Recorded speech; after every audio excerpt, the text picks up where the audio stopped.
저를 보고 한번 인사 한번 하겠습니다. 중심 잘 잡읍시다. 예후라는 사람이 열왕기에서 굉장히 큰 일 많이 합니다. 여러분 지금 계속 금요 기도 시간에 열왕기를 살피는데 이제 예후가 지금 나오지 않습니까?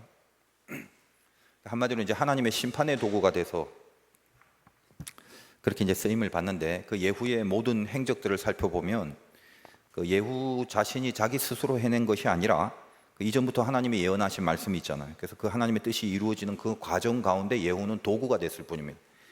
그래서 이제 이 예후의 사건은 사실 그 자세한 부분까지 상당히 그 깊은 메시지를 받을 수 있는 내용이지만, 성경이라는 것은 제가 이제 늘 말씀드리지만 구속의 역사, 구속사라고 그래요. 하나님의 구원의 역사를 서술한 그런 책이기 때문에 전체 역사라는 게 전체 흐름 아니겠습니까? 전체 흐름을 조망해서 그래서 살피는 그때 반드시 그 정확한 메시지가 그때 이제 우리에게 다가올 수 있다라는 겁니다. 그러니까 전체를 보려고 하니까 좀 깊어질 수밖에 없고 또 정밀해질 수밖에 없는 그런 게 있잖아요.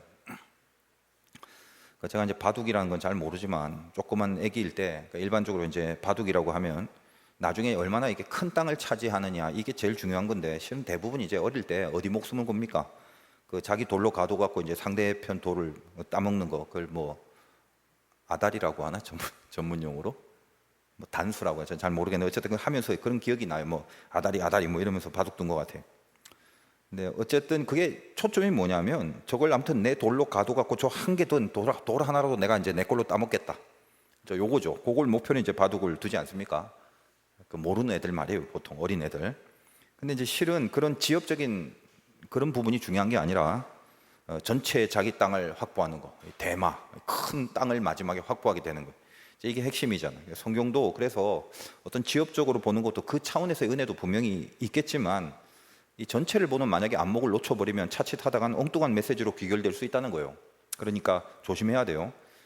그나마 좀 엉뚱하더라도 이게 하나님의 뜻에 거스르지 않는 그런 내용이라면 다행인데, 만에 하나 엉뚱한 내용이 아예 본질과 거슬려지는, 이 본질의 방향과 완전히 빗나가 버리게 되면 크게 이제 잘못된 생각과 잘못된 판단과 잘못된 기준을 갖게 된단 말이죠. 그러면 이제 우리 신앙이 건강하지 않게 병이 날 수도 있고, 극단적으로 가면 이제 이단으로도 갈 수 있고. 그러니까 항상 악한 마귀는 다른 거 이용하지 않습니다. 그 집요한 마귀는 결국 또 말씀을 이용해요. 그러니까 그런 부분에서 사실 우리가 뭔가 이렇게 정신 차리고 말씀을 대해야 된다라는 그런 생각을 하게 됩니다. 제가 이렇게 판단하기로는 성경을 이렇게 잘못 푸는 바람에 오히려 그것 때문에 이제 마귀한테 놀아나는 케이스도 상당히 많습니다. 의외로 많아요. 그래서 아무튼 이 성경 메시지는 전체적인 흐름 속에서 묵상을 해야지 정말 여기서 하나님이 주려고 하는 메시지가 뭔지 그걸 좀 붙들 수 있게 됩니다. 목사지 않습니까? 제가 그래서 항상 생각하는 게 제 책임과 사명이 그런 부분을 부각시켜 보면 굉장히 중요하다는 거예요. 저 자신도 이제 말씀 증거하는 자리에 매번 서게 되는데 절대로 이제 이 시간이 이제 소홀할 수 없고 굉장히 긴장이 되는 거예요, 사실은. 평생 하나님 말씀 묵상하고 사는 그런 직종이고, 또 저도 이제 그렇게 살아야 되지만 늘 느끼는 게 그래요. 살아 운동력 있는 말씀이라는 것이 어떤 상황과 입장과 그 말씀을 듣는 이게 청중에 따라서 그때그때의 메시지들의 어떤 강조점이 그때그때마다 이렇게 달라지는, 이런 걸 제가 이제 많이 느낍니다. 그러니까 매번 전할 때마다 달라요. 그러니까 본질적인 메시지 자체가 달라지는 게 아니에요. 그 본질적인 메시지는 있는데 그 메시지로부터 어떤 것을 더 강하게 주는가, 이런 것들이 그때와 상황에 따라 다르다라는. 그 사람이 예를 들면 뭐 그래서 이 비유가 맞는지 모르겠습니다. 어떤 격투기 같은 걸 보면 사람은 한 명인데 어떨 때는 팔을 사용하기도, 어떨 때는 다리를 사용하기도, 어떨 때는 머리를 사용하기도 그러잖아요. 똑같은 사람이지만 그 상황에 따라서 운동력이 어떤 집중되는 그런 부분들이 다르단 말이에요. 그래서 제가 이제 말씀을 전하는 삶을 살아가면서 매번 느끼는 게 그래요. 뭐 성경 뭐 뻔하잖아요. 그죠? 뭐 평생 몇십 년을 성경을 보고 연구한 겁니까? 그 내용이 뭐 다른 게 어디 있어요? 거의 뭐 다 그냥 뭐 머릿속에 스크린이 다 돼 있는데, 그럼에도 불구하고 이게 자꾸 이렇게 살아있다. 어떤 걸 말합니까? 저 자신도 마찬가지고 증거할 때도 그렇고요. 그러니까 동일한 그 사람이 운동력이 이렇게 달라지는 것처럼 성경의 말씀도 전체 흐름 속에서 메시지, 본질적인 메시지가 있고, 또 그 메시지가 어떤, 이거 이제 전문용어로 컨텍스트라고 그러는데, 어떤 상황 속에 들어갈 때 그때 이제 그 임팩트들이 다르다라는 거예요. 그럼 이제 성경에서 우리 때를 따라 돕는 은혜를 누린다 이런 표현도 많이 하잖아요. 그러니까 우리의 시기와 때가 있는데 그 때를 따라 돕는 은혜가 하나님의 말씀 속에 우리에게 있다라는 거예요. 그러니까 우리도 이제 그렇잖아요. 어릴 때는 우유만 먹다가 똑같은 우유지만 나중에 장성하면 치즈도 먹죠. 애기한테 치즈 먹일 수 없잖아요. 성분은 똑같은데. 그래서 사도 바울도 뭐라고 합니까? 내가 어렸을 때 말하는 것이 어린아이와 같고 깨닫는 것이 어린아이와 같고 생각하는 것이 어린아이와 같다가 장성한 사람이 되어서는 어린아이의 일을 내가 버렸다. 버렸다라는 말은 무시했다는 게 아니죠. 그만큼 내가 똑같은 것이지만 우유를 치즈로 먹게 됐다. 이런 말과 같은 거예요. 사도 바울의 고백을 이제 이해할 수 있게 됩니다.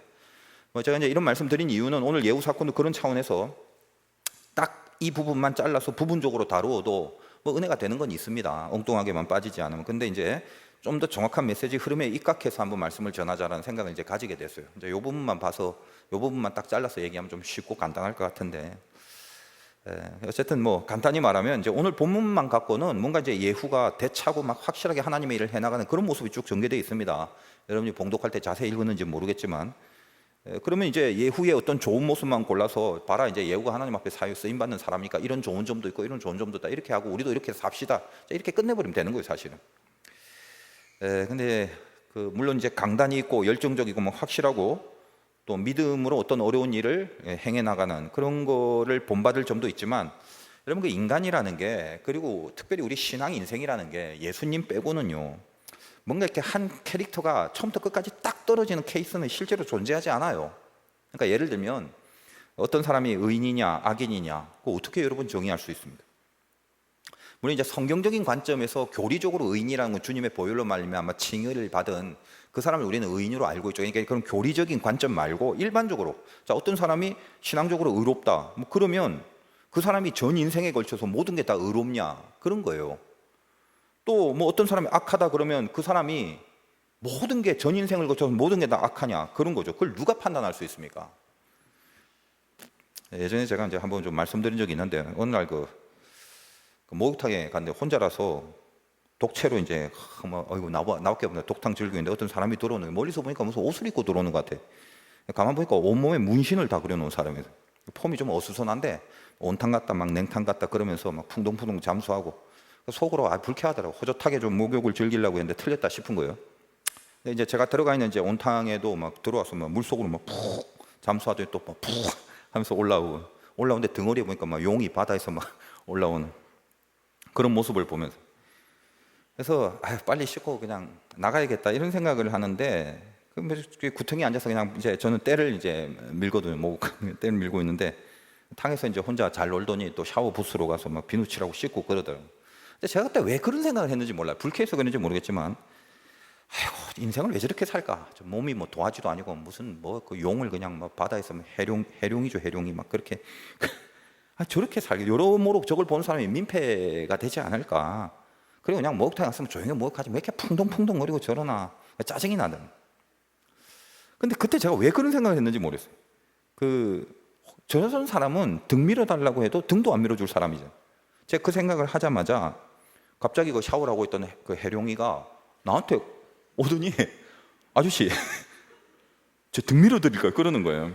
내가 속으로 얼마나 놀랐는지 거절도 못 하겠더라고요. 그래서 예, 네, 감사합니다. 그냥 얼마나 정성껏 잘 미는지. 그러면서 선생님 몸 좋습니다. 그래서 요즘은 등 밀어주는 사람이 없어서 선생님 그 혼자 떼밀기가 굉장히 힘들어요. 막 그러면서 배려심도 좋고 그냥 밀어주는데, 난 진짜 세상에 그렇게 성실하고 착한 해룡이는 내가 처음 만났습니다. 아주 막 비누칠까지 깔끔하게. 그래서 제가 저도 밀어드릴까요? 그랬더니 자기는 안 민대 괜찮다고. 제가 속으로 회개했어요 진짜.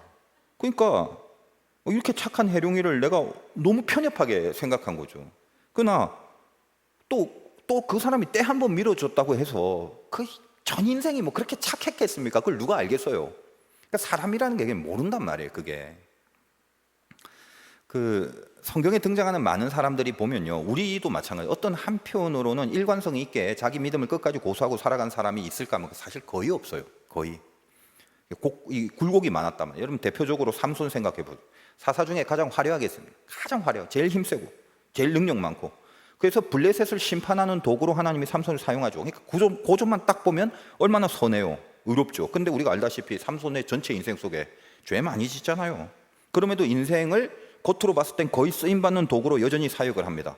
그러다 나중에 이제 심판받고 또 돌이켜 정신 차리고 기도하게 되고, 그런 일들이 삼손의 삶 속에 공존하고 있다는 거예요. 오늘 예후도 보세요. 칭찬받는 일이 있고 심판받는 일이 있습니다. 예후 전체 스토리를 보면.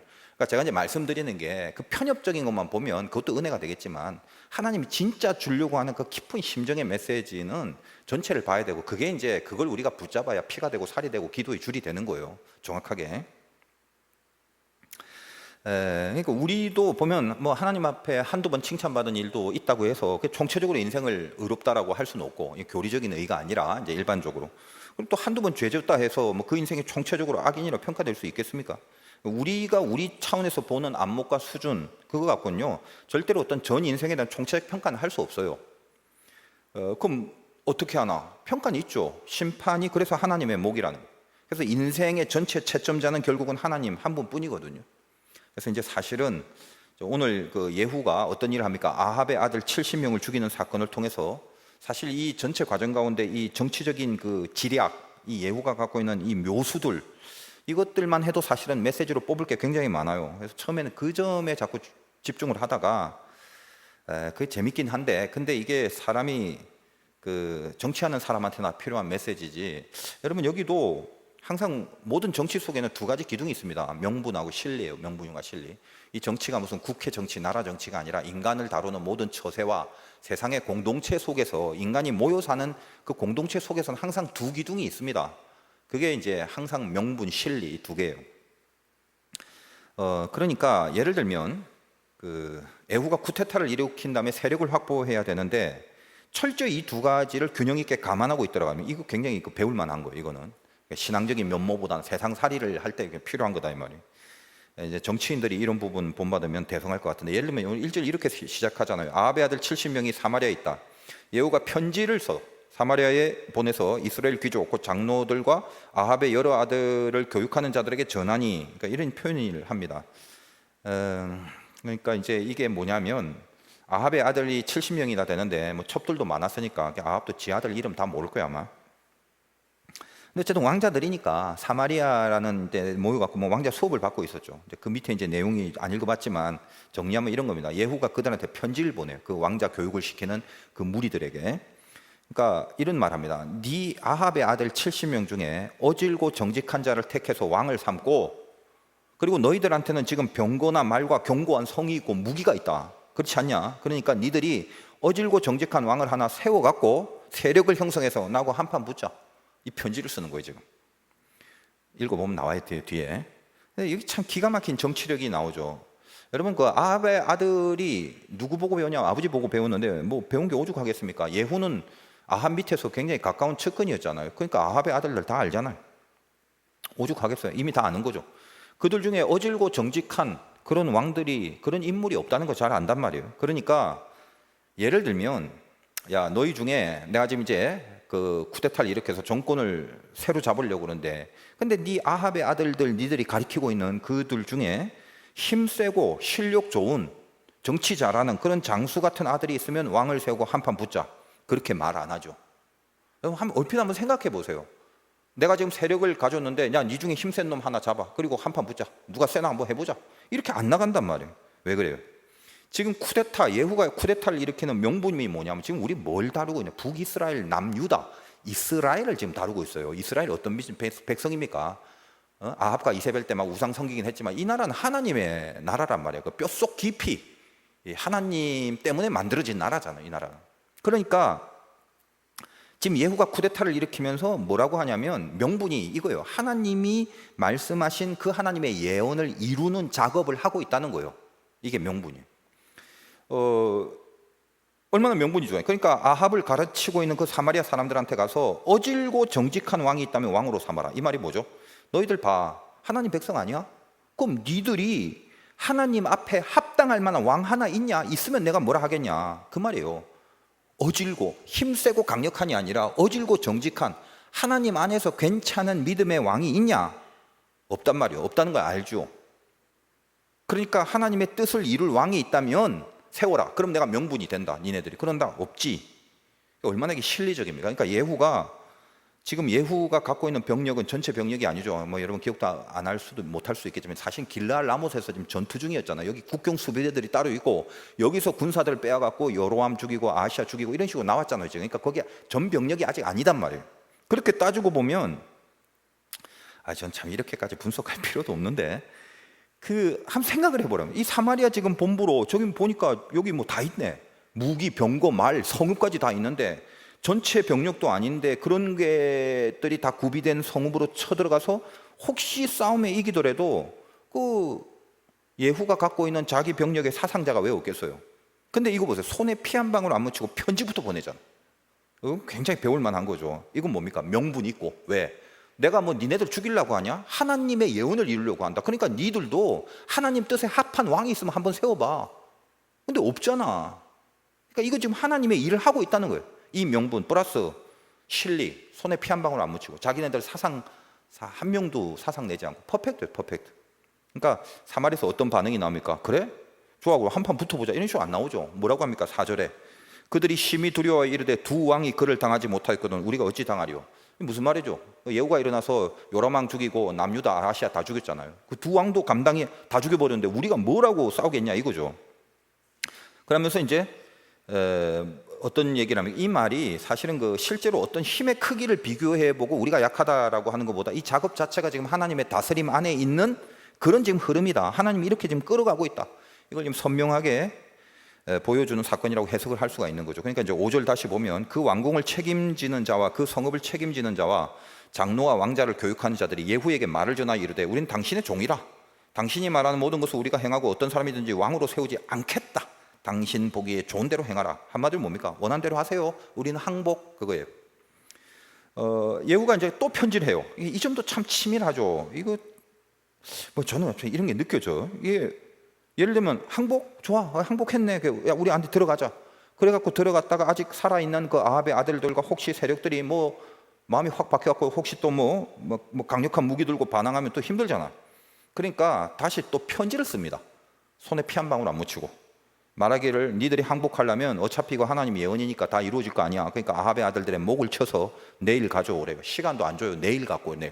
한 일주일 생각해보고 이게 아니야. 내일 이맘때 갖고 오래요. 그냥 대책을 세울 틈도 안 주는 거죠. 그리고 자기네들이 알아서 항복할 수 있도록 완벽한 마무리를 요구합니다. 그랬더니 결국 70명의 목이 다 날아가고 광주리에 담아서 전달이 돼요. 그걸 이제 이 예후가 두 무더기로 나누고 문 어귀에 둡니다. 파묻지도 않아요. 지나가는 사람 다 보게 만들어요. 참 보통 지략이 아닌 것 같아요. 지금 북이스라엘 사람들이 아무리 그 아합이 악하고 그래도 이렇게 아들들을 모두 죽여버린 이 상태가 그걸 직접 눈으로 보면 감정적 동요가 있지 않겠습니까? 사실은. 그러니까 그리고 이제 예후가 이게 직접 죽인 게 아니죠. 이세벨 죽일 때도 마찬가지입니다. 예후가 직접 죽이지 않아요. 그 옆에 있는 내시를 통해서 니들이 알아서 해결하라. 그렇게 죽었잖아요. 이세벨도. 그러니까 혹시라도 지금 이스라엘 백성들과 이 왕자를 죽인 이들, 사마리아에 있는 그 이들, 그잖아요. 그 둘이 니들이 아무리 그래도 그렇지 그 왕자들 얘들 70명이나 죽이고 니 그럴 수 있냐? 뭐 이렇게 지금 북이스라엘 백성과 사마리아에서 편지 받았던 이들 사이의 그 갈등과 괴리감 이 생길 수 있단 말이에요. 언제든지. 그거를 예후가 어떻게 해결하는가 하면 그 9절과 10절 전 재밌으니까 이렇게 분석, 삼국지 보듯이 보는 거예요. 이튿날 아침에 그가 나가서서 무백성에게 이르되 두 무리로 나누고 다 지나가고 보게 만들었잖아요. 너희는 의롭도다. 나는 내 주를 배반하여 죽였거니와. 이 예후가 하는 말입니다. 나 예후는 내 주를 배반했다는 거는 요람왕 자기가 죽였잖아요. 그걸 까발리는 거예요. 난 내 주 죽였어. 근데 이 여러 사람, 이 아합의 아들들 죽인 사람은 누구냐? 그런즉 이제 너희는 알라. 곧 여호와께서 아합의 집에 대하여 하신 말씀을 하나도 땅에 떨어지지 아니하리라. 여호와께서 그의 종 엘리야를 통하여 하신 말씀을 이루게 하셨도다 하니라. 그렇게 얘기를 하는 거예요. 그러니까 나도 반역자야. 나도 내 왕 요람 죽였어. 근데 여기 왕자들 누가 죽였는지 아냐? 이건 그냥 어쩌다 벌어진 참사가 아니야.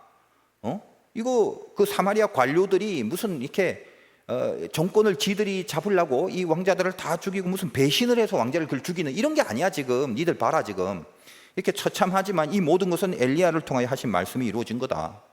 그래서 그 다음에 이제 11절에 보면 이제 예후가 그 아합과 관계된 모든 그 불씨들까지도 모조리 없애버립니다. 명분이 뭐예요? 하나님의 말씀을 이루려고. 사실 이 말씀 그대로 앞에 나봇의 포도원을 빼앗길 때 다 찾아보지 않겠습니다. 시간상 이러면 알고 있잖아요. 이미 멸절하고 관계된 모든 씨앗이 다 죽을 거라는 이게 예언이 있었어요, 앞에. 그러니까 그걸 그대로 지금 인용한다는 거예요.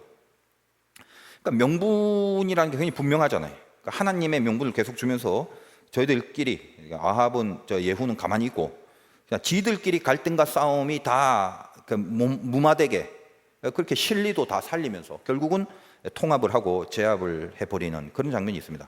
그러니까 여기까지 이런 식으로만 본다면 딱 이 부분만 잘라서 뭐 예후는 대단하죠. 제가 봤을 때 대단해요. 칭찬받을 만한 그런 지략으로 일했다라고 볼 수 있습니다. 실제로 하나님이 이 점에 대해서 어떻게 하냐면 칭찬하세요. 30절 볼까요? 10장 30절 뒤에 여호와께서 예후에게 이르시되 네가 나보기에 정직한 일을 행하되 잘 행하여 내 마음에 있는 대로 아합 집에 다 행하였은즉 네 자손이 이스라엘 왕위를 이어 4대를 지내리라 하시니라. 그렇게 칭찬을 일단 하십니다. 잘했다. 근데 아까 말씀드렸죠. 이제 여기 잘 보세요. 여기부터 우리에게 적용돼야 될 부분. 사람이 그렇게 일관적으로 딱 떨어지지 않는다고 그랬죠. 하나님이 예후를 잘했다라고 분명히 잘했다라고 해놓고 31절 보세요. 그러나 예후가 전심으로, 앞에 뭐죠? 그러나, 이 중요한 거예요. 그러나 잘했다. 그러나 뭐죠? 전심으로 행하지 않았다는 거예요. 이제 어떤 걸 얘기하냐면 여로보암의 우상회제를 그대로 답습했다. 그런 말이에요. 그러니까 명분과 실리가 분명히 있었지만 나중에 어떻게 됐다? 그 중심이 사라져버린. 그러니까 명분과 실리라는 게 정말 가져야 될 중심을 앞질러 버린 거예요. 하나님 중심을 보시는 하나님인데 그 중심이 시간이 지나고 조건이 바뀜에 따라서 명분에 밀리고 실리에 밀려버린 케이스가 돼버린다는 거예요. 지금 제 말을 여러분이 명심하게 들으십시오. 왜냐하면 어쨌든 그 부분 칭찬을 받았고 또 부분 심판을 동시에 받게 되는 예후가 나와 있잖아요. 30절과 31절. 굉장히 좀 석연치 않은 평가로 마감하게 되더라는 것입니다. 그럼 결론은 뭐냐? 결론이 어때? 이스라엘을 예를 들면 정신 차리게 하려고 하나님이 바벨론을 들어 쓰잖아요. 그럼 바벨론 하나님 앞에 쓰임 받고 그 역사 속에 이사야서나 역사 속에 쓰임 받은 나라란 말이에요. 그렇다고 한들 바벨론이 의롭고 좋은 나라다? 이건 아니죠. 요걸 알아야 돼요. 요거를. 그러니까 지금 이 땅에도 하나님이란 명분과 실리, 우리 교회가 맨날 주장하는 명분이 하나님 아니에요? 교회의 명분과 실리가 죄다 하나님 아닙니까? 하나님 영광, 하나님 나라. 그 명분과 실리를 위해서 뛰는 사람, 그리고 뛰는 세력이 얼마나 많은지 아십니까? 우리들이 어때요? 이게 살펴봐야 될 시점 아니에요? 교회가 하나님이란 명분을 내세워서 얼마나 많은 실리를 추구하려고 하는지. 근데 거기 진짜 그 명분과 실리 자체가 나쁘다는 게 아니에요. 그 명분과 실리가 진짜 명분과 실리가 되기 위해서 제일 중요한 게 뭐냐면 그 안에 진짜 진심, 오늘 여기 있잖아요. 진심, 전심, 중심. 마음이 있냐 이거예요. 자, 이 부분에 대해서 이렇게 묵상을 하면서 막 구체적으로 말하자면 막 가슴 아프고 막 적나라하게 사건들이나 뭐 사람들 다 지적해야 되고 그러다 보면 결국 비판하게 되고 그래서 그냥 말씀 안 드리기로 했고 그리고 또 아무리 제가 뭐 구체적으로 말한들 적어도 이런 부분만큼은 그게 알면서도 행해지는 내용이기 때문에 외쳐본들 별로 변화가 없어요. 그 수천 년부터 앞으로도 그럴 것입니다. 그렇기 때문에 이제 오늘 오신 분들은 기도하면서 일단 내 자신, 뭐 세상이나 뭐 우리나 이런 것보다 내 자신을 한번 성찰해 보기만을 부탁드려요. 저도 마찬가지고요. 기도할 때 저도 예외가 아닙니다. 목사로서 하나님이란 명분과 진리 늘 그게 앞에 있어야 되잖아요. 그걸 앞세우면서 내 안에 전심이 모자라거나 내 중심이 희미해져 있는 게 아닌지 왜 그럴 때가 없겠습니까? 그걸 이제 끊임없이 자꾸 점검하고 성찰해야 되는 거, 이 작업을 놓쳐버리면 끝나는 거예요. 실수하는 건 있죠. 실수할 수 있는. 그러나 그거에 대한 성찰들이 끊어지면 완전히 그 성찰을 중단해버리면 그걸로 결국은 명분과 실리밖에 없는 거예요. 그게 뭔 의미가 있습니까? 하나님 앞에. 예후처럼 마지막 평가가 아웃이란 말이에요. 사람이 좀 어리석으면 안 되는데 지능이 좀 딸릴 수도 있고 뭐 여러모로 실력이 좀 없더라도 어리석지 말라는 말은 적어도 하나님 앞에서 어리석으면 안 된다는 게 분명하단 말이에요. 그럼 하나님 앞에 어리석다는 게 뭐냐? 머리가 없는 게 아니라 마음이 없는 거예요. 이걸 주의하셔야 돼요. 여러분 교인들 중에 머리 없는 사람은 머리 나쁜 사람, 전신의 교인들 머리 나쁘잖아요. 뭐 좋은 사람도 있겠지. 근데 세상 사람들이 난 훨씬 머리 좋더만 보니까 약삭 빠르고 막 팩팩 돌아가고 비교적으로. 그러니까 우리가 어리석은 거는요, 머리가 나빠서 어리석다고 하면 안 되고 마음이 없어서 어리석은 거죠. 여기 말씀 예우하게 지금 하나님이 말한 전심, 중심, 진심, 그게 굳건하게 있느냐 그거죠. 그러니까 중심이 만약에 하나님이 아니라면 그때부터 어떻게 된다? 휘둘리고 판단이 헷갈리고 결단에 갈등이 오는 겁니다. 어리석은 건 머리가 나빠서 그렇게 헷갈리는 게 아니라요, 마음이 없기 때문에 휘둘린단 말이에요. 헷갈리고 갈등이 옵니다. 그 불교의 법구경이라는 책이 있는데 거기 이런 말이 있어요. 어리석은 사람은 평생을 어진 사람과 함께 해도 정법을 모른다. 숟가락이 국맛을 모르는 것처럼 지혜로운 사람은 잠깐만 어진 사람을 가까이 해도 정법을 안다. 혀가 국맛을 아는 것처럼. 참 이게 기가 막힌 오록이라고 생각해요. 같은 하나님을 믿으면서도 어떻게 저런 틀린 것들을 목 놓아 추종하는지 제 평생의 미스테리가 그거예요. 겉으로는 하나님이란 명분과 진리가 그토록 절대적인데 그 안에 중심에 진짜 하나님이 없다는 게 그게 안 보인단 말이죠.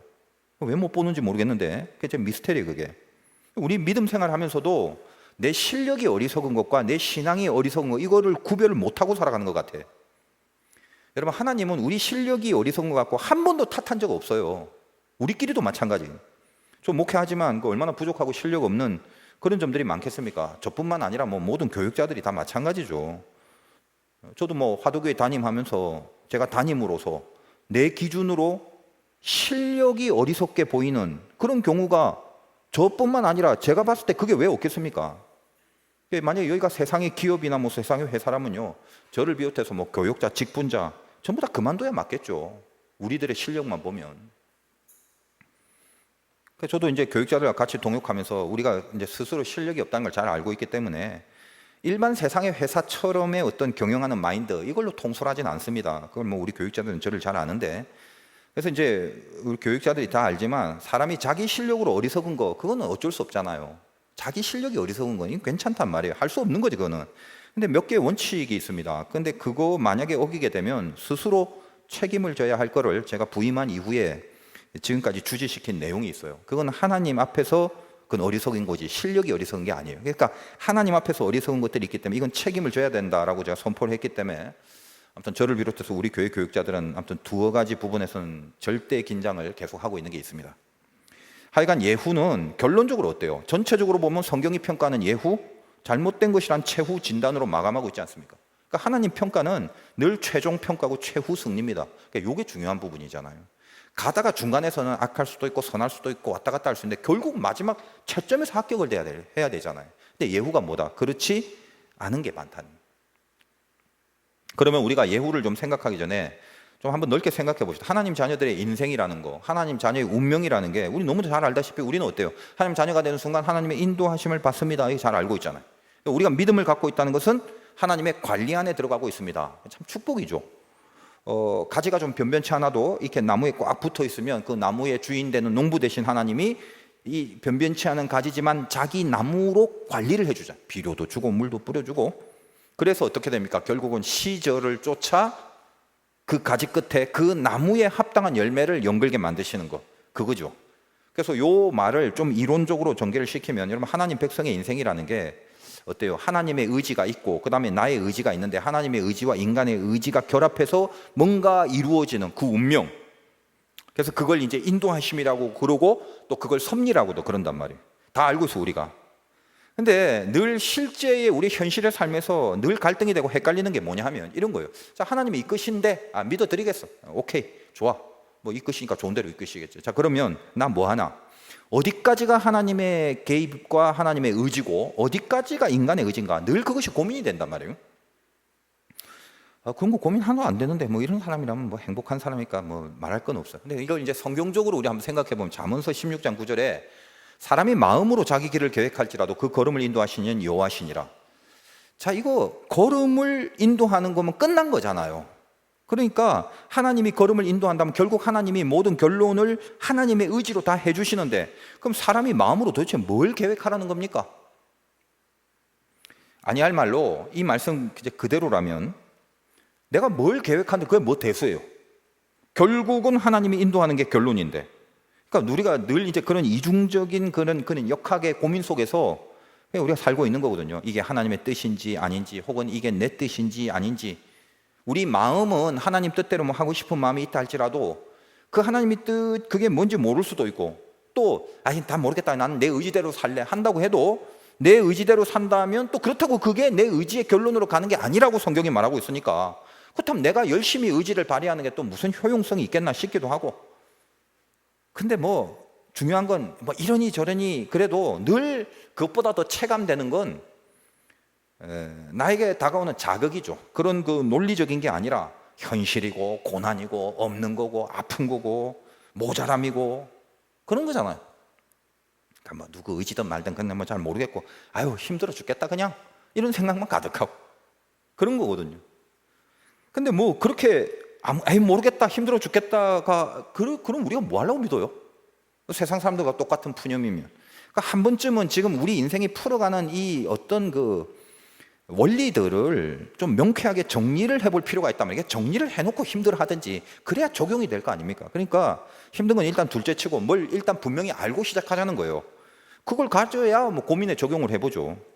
일단 그러면 내 계획과 하나님의 인도하심의 방향, 하나님의 의지와 나의 의지, 뭔지 몰라도 이 두 개가 딱 맞아떨어지면 퍼펙이죠. 얼마나 좋아요. 하나님도 원하시고 나도 원해. 이거 얼마나 좋습니까? 그럼 이제 하나님이 이끌어가는 대로 룰루랄라 행복하게 가는 거죠. 좋은 데 가자는데 그거 싫어해요? 어휴 잘 이끌고 있으면 하나님 감사합니다. 땡큐. 나도 그거 원했어요. 그러면서 쭉 가면 제일 좋겠죠. 그러나 인간이 어리석단 말이에요. 그래서 내 계획한 게 전혀 지금 하나님이 나를 이끄는 방향과 달라요. 난 일로 가고 싶은데 이렇게 하나님이 이끈다. 그럼 어떻게 되냐 하면 분명히 낭떠러진 줄 있는데 낭떠러진 줄 몰라요.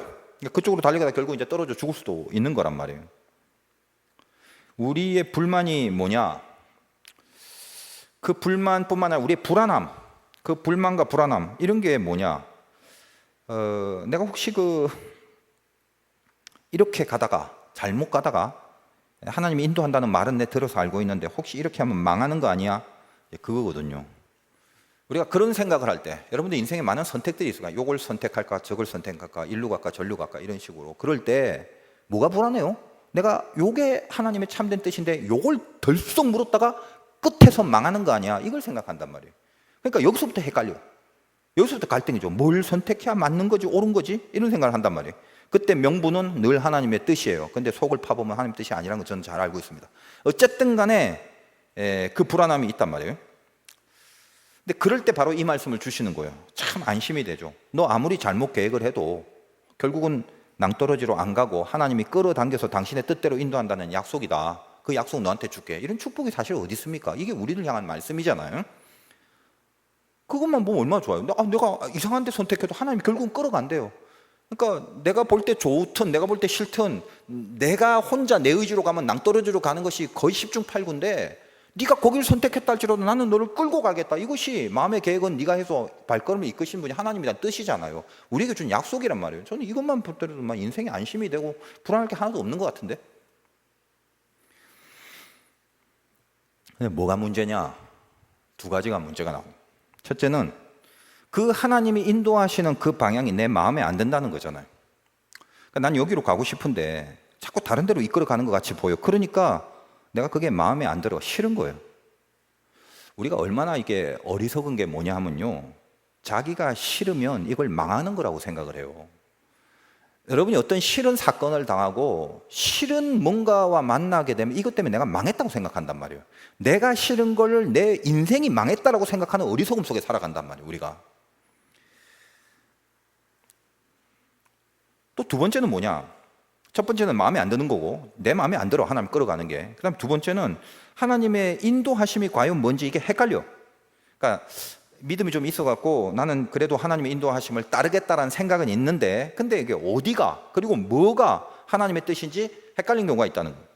그러니까 마음에 안 들거나 그래서 싫거나 아니면 따르고 싶은 마음은 있는데 그게 뭐가 진짜 잘 따르는 건지를 헷갈리고 있는 이 두 가지. 이게 결국은 갈등과 충돌을 일으키는 것입니다. 나를 하나님이 끌고 가는데 내가 그 인도함을 받는데, 근데 그 안에 그래 가면 그렇게만 내버리면 되잖아. 근데 왜 갈등과 충돌이 일어나냐? 이 두 가지 때문에 그렇다는 거예요. 마음에 안 들어, 이게, 이 길이. 혹은 뭐가 따를 마음은 있는데 뭔지 내가 선택해서 헷갈리고 있어. 이거, 이 두 개단 말이에요. 근데 이 마음에 안 들거나 헷갈리는 이 내용 중에 대부분이 뭐냐면요, 중심 싸움에서 밀릴 때 생기는 증상이에요. 이게 통치라는 게 뭐냐? 통치라는 말이 나라라는 말인데, 이거 자리 싸움입니다. 한마디로 우리 안에 의자가 하나 딱 있어, 딱 하나예요. 거기 누가 앉아 있느냐? 그게 통치자가 되는 거예요. 지금 그 자리에 주님이 앉아 있지 않으면 우리는 온전히 통치를 받지 못합니다. 온전히 통치를 받지 못하면 어떤 생각이 드나요? 마음에 안 들어서 싫어지는 생각이 굉장히 강해지고, 혹시 또 뭐 그냥 뭔가 자기는 따르고 싶은데 뭔가 자꾸 헷갈려져 선뜻 확신이 안 되는 거예요. 근데 가만히 따지고 보면 진짜 몰라서가 아니라 중심에 확실하게 그 한 자리에 예수 그리스도가 앉아 있지 않으면 생기는 증상이 그거란 말이에요. 싫어지거나 헷갈리거나. 인도하심이라는 게 같이 가는 거 아니에요? 하나님과 같이 가는 거. 같이 갈 때는 동행하는 거는 순번을 잘 잡아야 돼요. 하나님 앞서고 우리는 뒤를 따르는 거예요. 이게 동행이에요. 그림에서는 손잡고 같이 간다고 하지만 내가 볼 땐 항상 주님이 앞서가요. 예를 들기가 좀 그렇지만 여러분, 강아지 산책시키는 것 같아요. 줄 메고 끌고 가는데 잘 따라오면 편하잖아요. 근데 강아지가 가다가 지들 좋은 데로 가는 거예요. 근데 거기가 위험해. 그럼 주인이 보다가 좀 당기잖아요. 근데도 버티고 안 따라와? 그거 내버려두면 위험하니까 더 강하게 당기죠. 그러다 고집 피우면 그때는 어때요? 지발로 따라오는 게 아니라 막 목줄은 아프고 모가지는 빼고 발은 땅에 붙어갖고 막 질질질거리면서 끌려오는 그런 거 보지 않습니까? 저 가끔 그런 거 보는데 인간이 어리석으면요, 몰골이 그렇게 돼요. 개꼴이 나는 거예요. 그런 생각이 들더라고요, 개를 보면서. 그럼 지금 여기서 인간이 자기 의지로 할 수 있는 게 뭔데? 뭐 이것저것 다 쳐다보면요, 가다가 뭐 이것도 가고 싶고 저것도 가고 싶은 마음이 생기는 건 죄인인 인간과 어리석은 우리 수준에서 어쩔 수 없어요. 근데 자기가 정한 곳을 갈 수는 없습니다. 끌려가기 때문에. 이게 우리를 향한 약속이잖아요. 근데 이게 축복이단 말이에요. 근데 이걸 반드시 알아요. 우리는 내버려두면 우리 끝이 절벽입니다. 그러니까 신기해. 나보다 내버려두면 이상하게 절벽만 어디서 잘 찾아갖고 골라서 가는지 모르겠어. 그게 죄인의 모습이거든요. 군대 귀신 들린 사람에게 귀신이 나가서 돼지들한테 가요. 그 돼지들이 지 죽을 줄 모르고 치닫는 곳이 죽음의 바다였잖아요. 지 죽고 싶겠어요? 돼지가? 죽는 줄도 모르고 그냥 달리는 거예요. 우리 비슷한 거예요, 그게. 우리가 너무 잘 알고 있으면서도 그렇게 잘 못하는 게 바로 그런 거죠. 바로 인도하심에 대한 개념을 못 잡는 거예요. 하나님 백성들의 인생이라는 건 하나님이 인도한다는 개념을 정확하게 잡아야 돼요. 주도하는 게 아니라 따라가는 거란 말이에요. 이게 그걸 명심하셔야 돼. 모르는 거 아닙니다, 여러분. 신심이 떨어지면 이게 헷갈린다, 자꾸. 이게 명쾌한 개념을 또 못 잡고 있고. 다시, 하나님 백성의 인생은 하나님이 인도하는데 그건 뭐냐? 주도하는 게 아니라 따라가는 거다. 이게 하나님 백성의 인생이다.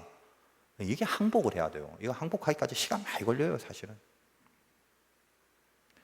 제가 그랬어요. 제가 시간 많이 걸려요. 그러니까 사람이 마음으로 자기 길을 계획한다는 것이 어떤 주도권을 계획하는 게 아닙니다. 이걸 착각하시면 안 돼요. 사람이 마음으로 자기 길을 계획하면 뭐해? 발걸음을 인도하시는데. 그럼 무슨 계획을 하는데 어떤 주도권을 계획하는 게 아니다. 뭔데? 걸음을 인도하시는 하나님을 어떻게 따라갈까? 그 범위를 계획하라는 거예요. 그게. 대부분 이 작업을 잘 안 합니다. 그러면 우리 계획에서 가장 중요한 게 뭐냐? 그런 계획 속에 하나님을 따라가겠다라는 계획 속에서 제일 중요한 핵심이 뭐냐?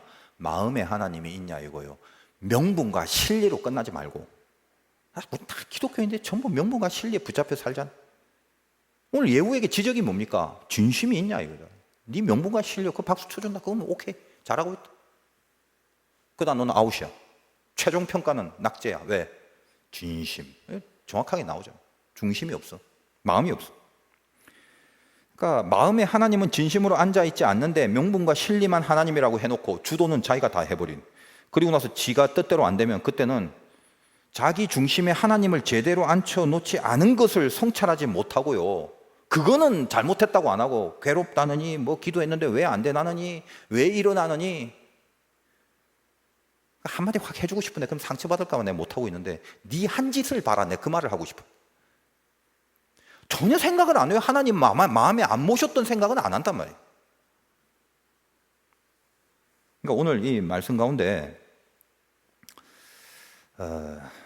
문제 초점을 잘 한번 보시고 인생 총체적으로 다시 한번 점검해 볼 필요가 있어요. 여러분, 우리 일단 감사해야 되잖아요. 왜? 우리 인생에 하나님이 걸음을 인도한다고 약속한 게 우리 인생이죠. 이게 핵이죠, 핵. 얼마나 감사해요. 사실 그걸로 끝나는 거예요. 제일 중요하죠. 축복받은 인생. 자, 그럼 그 다음에 우리 의지를 보자는 거예요. 그 뒤따라가는 거 맞습니까, 우리가? 아니면 어리석은 길을 계속 지금 고집하고 있습니까? 그걸 지금 상태에서 한번 살펴보라고요. 기도할 때도. 어떻게 검증할 수 있어요? 내가 지금 잘 따라가고 있는지, 어리석어서 자꾸 삐딱한지 어떻게 검증해? 늘 매일매일 내 중심의 의자 하나, 딱 그 하나 의자에 지금 누가 앉아 있는지 여러분 그걸 지금 체크해 보란 말이에요. 늘 교회 올 때마다, 하나님 앞에 기도할 때마다 여러분 가서 딱 그 의자 지금 누가 앉아 있는지 확인되십니까? 느껴져요? 정확하게 주님이 앉아 있습니까? 아니면 주님이 살짝 걸쳐갖고 일날까 말까 이러고 있습니까? 아니면 이상한 사람이 이상한 게 뭐가 앉아 있습니까? 지금 잘 보시라고. 보입니다.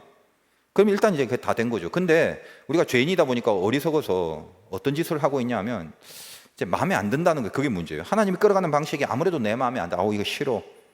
그건 이미 뭐다? 의자에 주님이 없어요. 내가 앉아있거나 마귀가 앉아있는 거예요. 그럴 때는 어떻게 해야 됩니까? 느껴지긴 느껴지거든요. 하나님 사람들은. 그거 어떻게 하긴. 당연히 싸워야지. 싸우면 이기나? 내공이 딸리는데 이기겠어? 하나님 인도하심이 싫어질 정도의 내공이 돼버렸는데 이거 갖고 어떻게 싸워서 이길 수 있겠어? 쉽게 이길 수 있다면 문제가 안 되겠죠. 그래서 그 싸움이 힘들어요. 싸움이 많이 힘들 때가 있습니다. 근데 어떻게 싸워야지?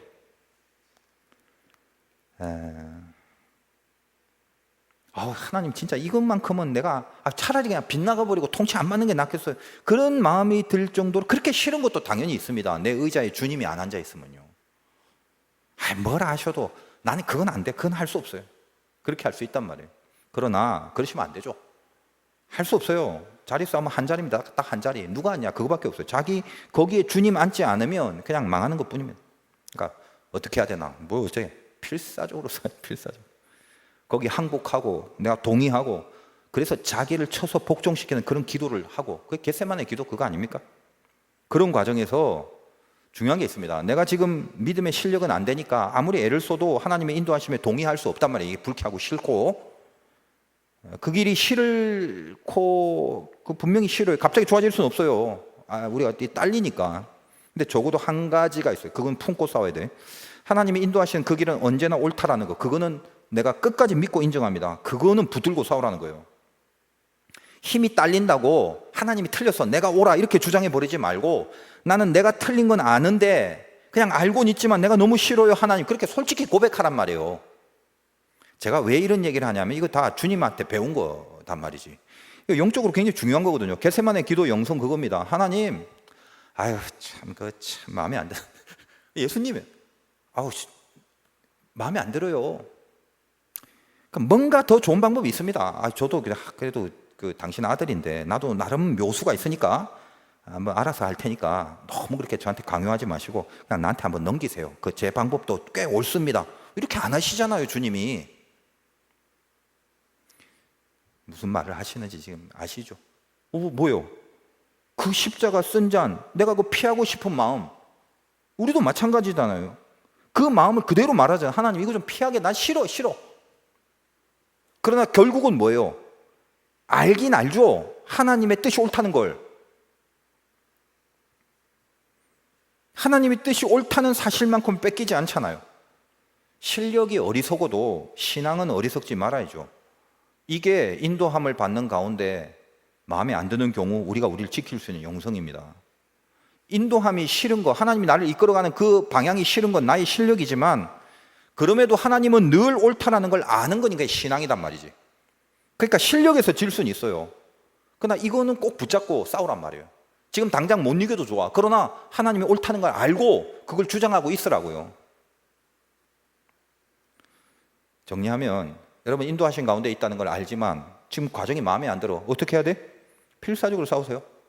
승부가 지금 잘 안 나는데, 안 나도 어려워. 원래 어려워. 그러니까 계속 싸우셔야 돼요. 다만 뭐요? 하나님이 답이고 하나님이 옳다는 거, 이건 뺏기지 말고, 마음에서 뺏기지 말고 그걸 지키면서 계속 싸우고 있으면 돼요. 또 하나 헷갈릴 때 있죠. 내가 마음에 들지 않을 때, 그 다음에 헷갈릴 때. 이건 뭐냐면 마음에서는 어느 정도 하나님 따르고 싶어. 그러니까 하나 주님이 의자에 약간 걸쳐 앉으셨어요.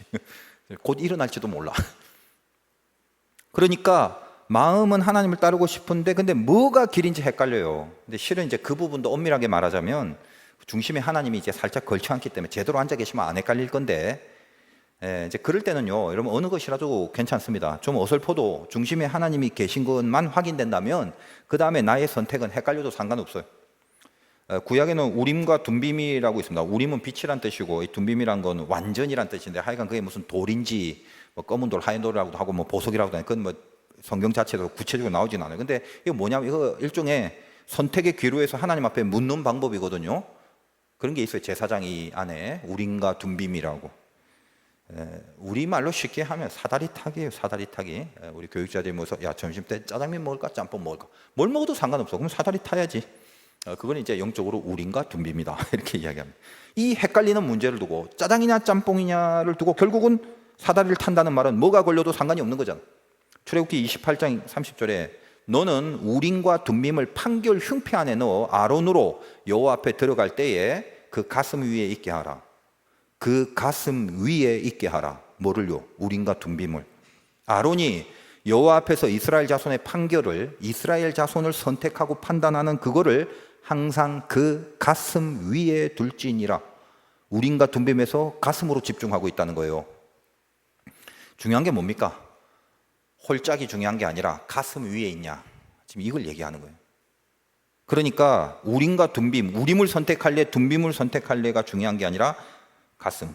짜장면 선택했다가 이거 맛 없으면 망하는 거 아닌가, 그래 어쩐지 짬뽕을 택하고 싶더라, 그런 식의 불안한 선택이 아니단 말이에요.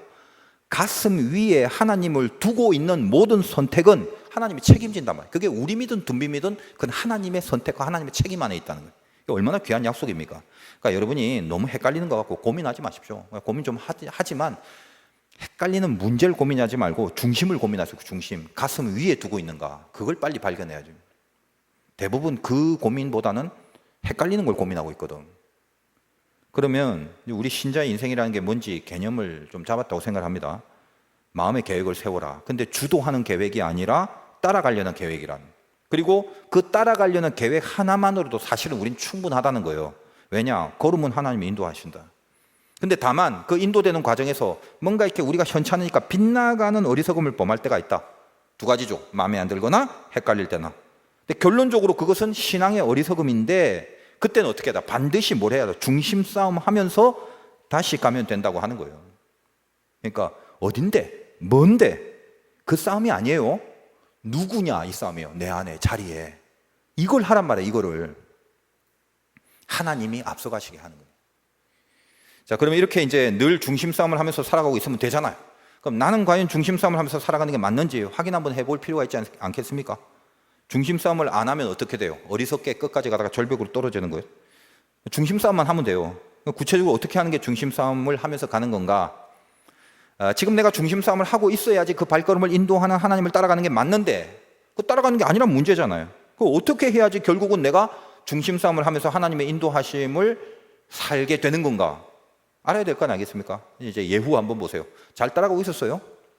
근데 우리 마찬가지로 죄인입니다. 중간에 헷갈려요. 하나님이란 명분을 계속 들어가면서 중심에 하나님이 좌정하는 줄 알았는데 점점 하나님이 좀 어설프게 슬쩍슬쩍 걸쳐 앉더니 나중에는 그 자리에 여로보암의 우상이 들어가 앉아있게 된 거죠. 이게 예후의 결론이잖아요. 그러니까 하나님 평가가 뭐예요? 네가 중심 싸움 할 때는 나름 잘하고 있었는데 점점 변질돼서 중심 싸움을 안 하게 되니까 결국 우선 아웃이 되지 않냐, 그 말이에요. 그래서 전심으로 행하지 않았다. 이 말씀은 이제 다음에 다루겠지만 그 말씀을 예후에게 하는 거예요. 나중에 그러니까 어때요?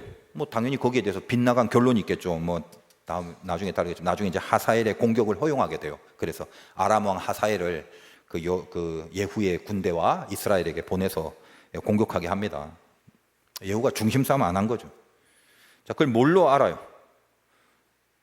예후가 중심 싸움 안 했다는 걸 저는 왜 이렇게 확실하게 얘기할 수 있어요? 예후에게 전혀 안 보이는 게 있단 말이에요. 그게 뭐냐? 그게 기가 막힌 지략으로 과감하고 담대하게 하나님을 칭찬할 정도로 뛰는 부분도 있었지만 이거 하나, 요거 딱 하나, 요게 전혀 안 보여. 그게 뭐냐? 이거 알아야 돼요. 여러분도 마찬가지. 인도함을 받아요. 예후처럼 근데 막판에 총점에서 떨어지려면 중심 싸움을 결국 나중에 안 하게 되는, 그러면 안 되잖아요. 인도함이 있는데 왜 인도함을 못 누려요? 이게 없기 때문에 마지막 인도하심을 못 누린다면 뭘까요? 자, 힌트. 다윗 보세요. 하나님 잘 따르죠. 인도하심을 따르고 있죠. 중심에 늘 하나님이 계시죠. 근데 다윗도 역시 못다? 어리석은 죄인이지. 어리석은 선택하잖아요. 그 인도하심을 중간에 빗나가 버리죠. 빗나는 경우 생기잖아요. 근데 뭐 합니까? 중심 싸움 하죠. 나를 주님 앞에 멀리 하지 마시고 주의 성령을 내 안에서 거두지 말라고. 이 중심 싸움 하는 거죠.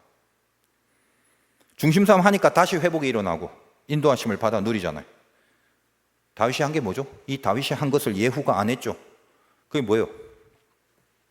메타노에오. 그게 회개랍니다. 회개.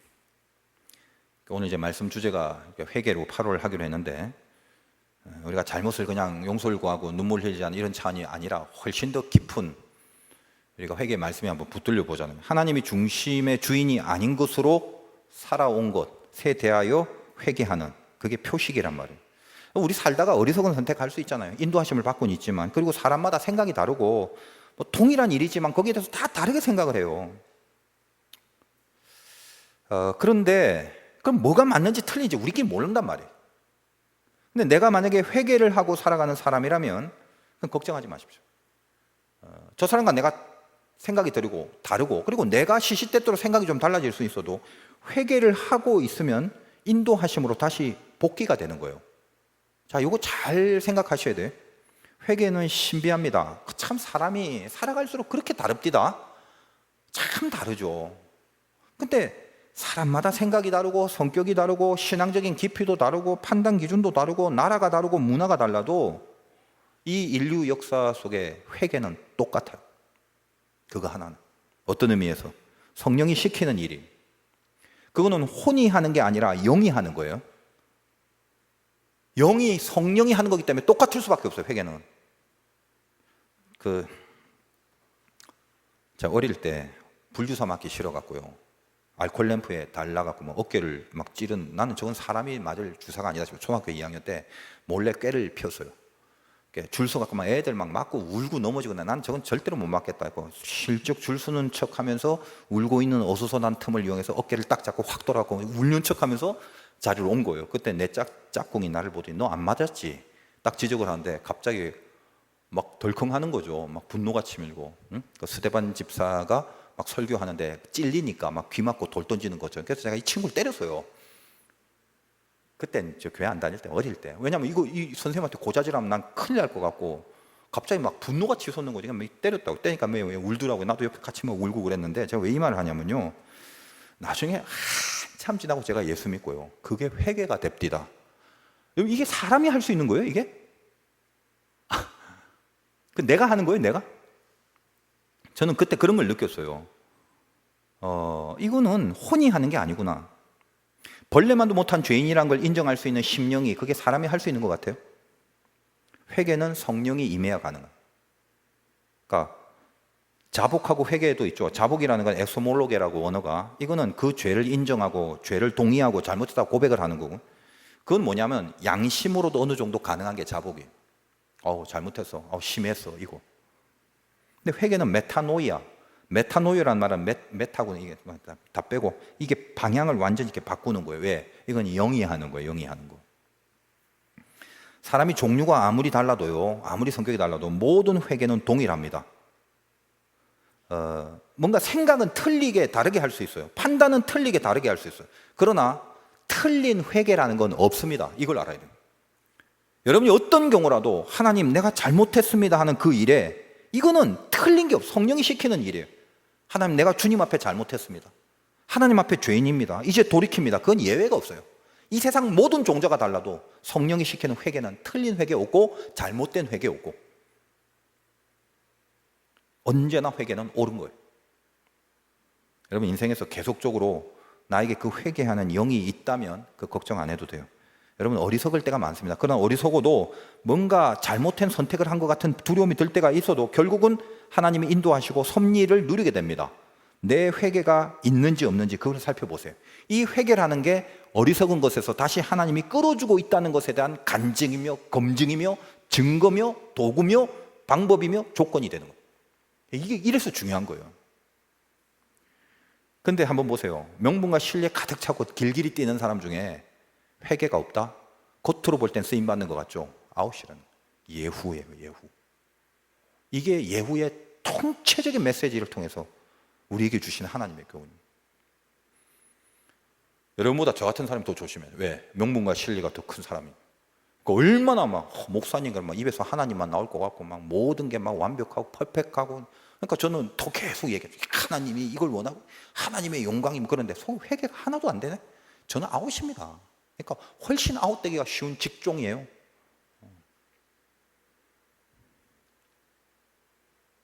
그러니까 내가 회개하고 있는지 잘 살펴보세요. 뭐 매일 하라는 말이 아니고 매번 하라는 말이 아니라 내가 그 회개의 줄 속에 있는지, 내가 지금 정신을 차리고 똑바로 예리하게 사는지, 늘 내가 맞는 것만 선택하는지, 그걸 보지 말란 말이에요. 회개가 있는지 그걸 보란 말이에요. 아시겠죠? 얼마나 내가 똑똑한지를 살피지 말고 회개가 있는지 보란 말이에요. 왜? 발걸음을 인도하는 인도하심 속에 들어가야 되잖아요. 그게 답인데 예후는 회개가 없습니다. 그러나 다윗, 아까 말한 삼손, 회개가 있죠. 인도하심을 누리는 과정에서 누구나 마찬가지. 마음에 안 들 때 있고 헷갈리고 계속 갈등과 고민 생겨요. 그래서 어리석은 짓들을 하게 된다는 거예요. 그럼에도 그렇게 그 인도하심의 효력을 계속적으로 누릴 수 있는 것은 중심 싸움을 중단하지 않는 거고, 중심 싸움을 중단하지 않는 것에 대한 증거는 회개로만 나타납니다. 그러니까 여러분이 지금 성령이 말씀 가운데 지금 임하시고 있기 때문에 갑자기 지금 여기서 회개의 영이 지금 부어지고 있단 말이에요. 지금 그러면 시간이 짧아도 좋으니까 오늘 철저하게 내 중심 자리에 하나님 말고 딴 거 안 친 거에 대해서 통렬하게 회개를 하세요. 이거는 우리가 다 틀려도 그거는 절대로 틀린 회개는 없습니다. 다 올바른 거예요. 그리고 이것이 주님 앞에 다시 끌림을 받을 수 있는 조건이 되는 거예요. 자칫하면 우리가 예수님 오래 믿고 기도 좀 한답시고 이 명분과 진리에 매몰돼서 이 하나님의 이름이라는 계속 사용할 뿐이고 나중에 점점 진심과 중심이 없어질 때가 있습니다. 그럴 때라도 이 인도하심에 벗어나지 않으려면 다시 또 중심 싸움 해야 된다. 늘 잊지 마십시오. 한 번 안 쳤다고 오래 가는 거 아니에요. 늘 이 자리를 보라면. 회개하는 거, 그게 아직도 인도하심을 받아 누리고 있음에 대한 분명한 하나님의 사인이라는 거, 그걸 알고 내가 오늘 회개가 될 수 있다는 것에 감사하고 또 회개에 대하여 하나님 앞에 요청하고 성령의 힘을 잊기 바랍니다. 오늘도 뭔지 몰라도 하나님, 나의 왕자에 주님이 앉아있지 못했던 것들 많았습니다. 회개합니다. 그리고 나의 인생을 끝까지 이끄실 주의 손길을 제가 믿습니다. 내 마음의 계획은 주도권이 아니라 주님을 따라가려는 계획 속에 그것만 생각해도 즐겁고 벅차고 감사하고 행복하고 힘이 나고 소망이 생기는 그런 신앙의 삶 살게 해주옵소서. 두려움과 걱정이 없어지시기를 주님의 이름으로 축원드립니다. 기도하겠습니다.